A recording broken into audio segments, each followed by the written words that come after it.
Thank you for staying with us. Let's take a look at actions needed to help address Nigeria's national grid woes. An editorial by This Day newspaper rightly asserts that a shortage of power is a major threat to the economy. It is not a stretch to say that the national grid has collapsed every month this year, representing the 12 times this has happened so far. Adds to that the astronomical increase in electricity tariffs for consumers, a vexatious bone of contention.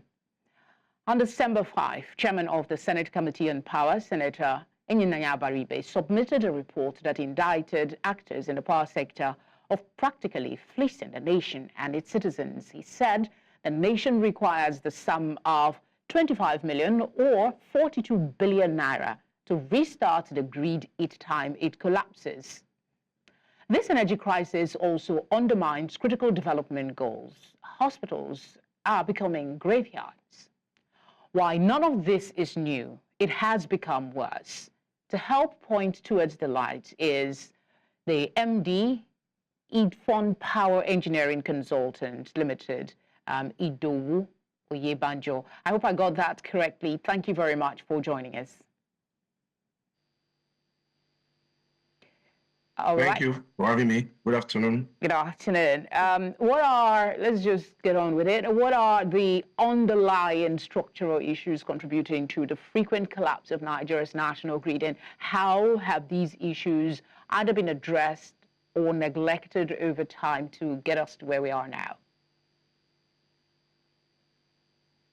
The fundamental problem with the national grid issue, structurally, you talk about the governance structure.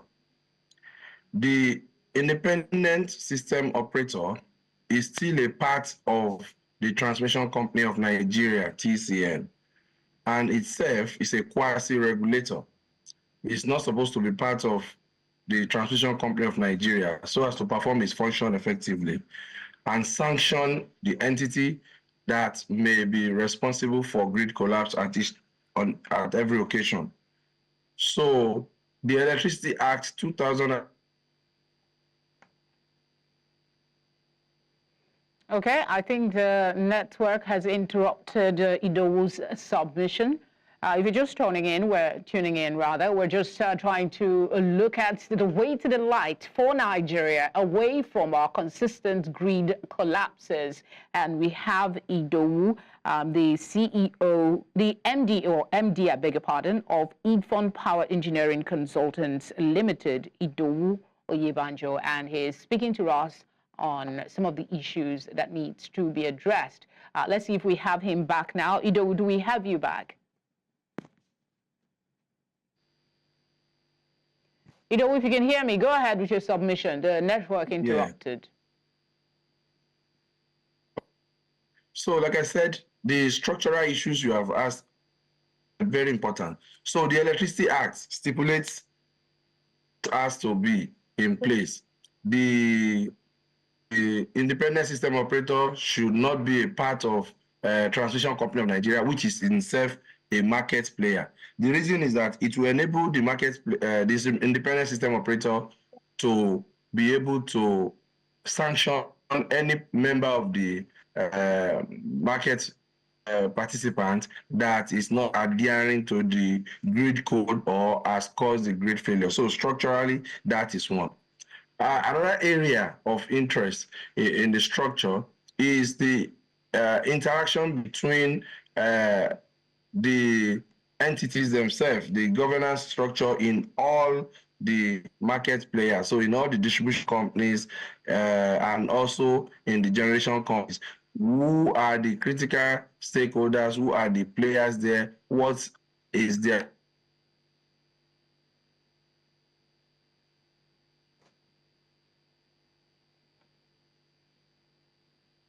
to work upon? There are other issues. You know, the Electricity Act itself is about the only way of saving Nigeria now. If the Electricity Act is fully and faithfully implemented, Nigeria can come out of the doldrums in terms of electricity supply. That is to say, you decentralize that power system and make use of more renewable systems dotted around the country. In the north, we have hydro, we have wind, and we also have in the south, you have gas, coal, those all manners of and gas, all manners of energy mixes in the portfolio of power generation. All right, there's been a lot of talk about accountability in the sector. Correct me if I'm wrong. Has anyone been punished, after reports like the one from the Senate committee on what is happening in the sector? Why is that the case, and how can we improve on accountability? Because that's one of the areas people talk about that is bringing us where we are. Yeah, of course, if there is lack of accountability, lack of responsibility, you end up in a comatose situation like we have now. But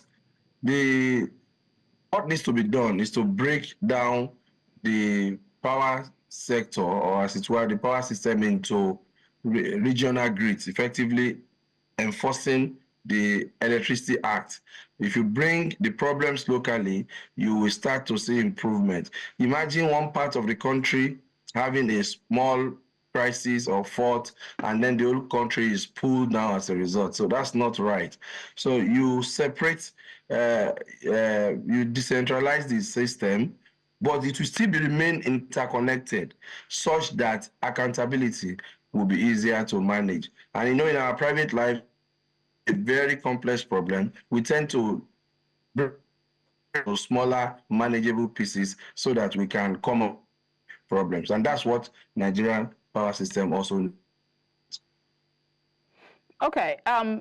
Privatization was said to be the way, and a lot of persons in your sector maintains that that is the only way. But is it still, from what we are seeing? Well, privatization itself is not a bad idea. I didn't recommend it for Nigeria because any third world country cannot really succeed with privatization.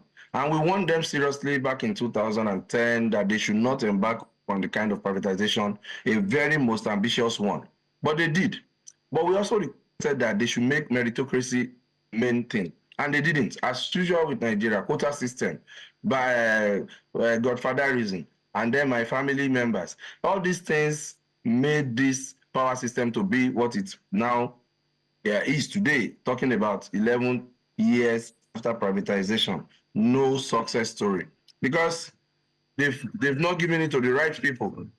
If you want to privatize the electricity system, you have to give it to entities that are financially and technically qualified. Financially means that they will have muscle, they will have spare money of their own, and they are not interested in the short-term gain. They are in it for a long run.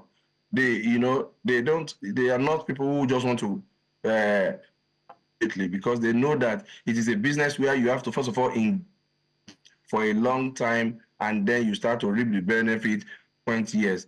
So, but they gave it to people who didn't have money from the commercial banks in Nigeria, and that was the beginning of. Secondly, they didn't look for people who had the power system distribution, power system transmission, and generation. Look, you cannot run a company if you don't have the experience. So, but in the case of Nigeria, when they wanted to privatize, they got the right people from the bids, but towards the end of the Nigeria factor came in, and all the people who were qualified from overseas, who applied, who wanted to be part of the show, they left. They said they cannot participate in this any longer. And now it remained local players who had no experience other than the fact that, telecom sector came in 1999, and boom, MTN made it, Airtel made it. So MTEL made it, let's make it ourselves, without knowing that electricity business is far, far different from telecommunication business. Whereas the former is on physical wire connection, the latter is on via air. And so these are two different media that you cannot compare them in terms of privatization. So we are where we are. They have privatized it now to the wrong people, and then we have the wrong management and everything. So it's gone now. One is the Electricity Act. Each state government is supposed to establish its own electricity generation, transmission, distribution, and supply its own citizens. That's what we should be clamoring for. That's what we should be asking all the state governors. Only few governors have done it. I think 7 out of them. Lagos State being the latest one in the last. And that's not good enough. Since 2023, government and the state governors are actually in forward to the economic revamp or economic development. They should have signed their electricity bill into law, just now did in a few days ago. You said 7 states alone. What is hampering and stopping other states from tagging along? And is there perhaps some incentive that will encourage them to take on?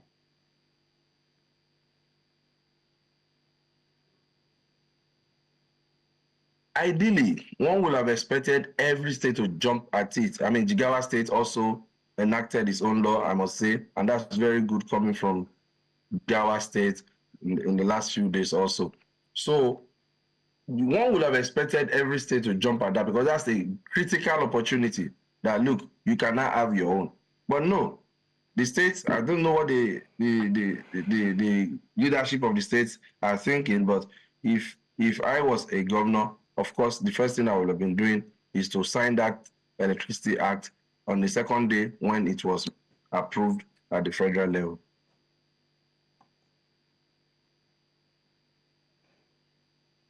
Idowu, I think we've lost him again. Idowu, can you hear me? Okay. Okay. Yeah.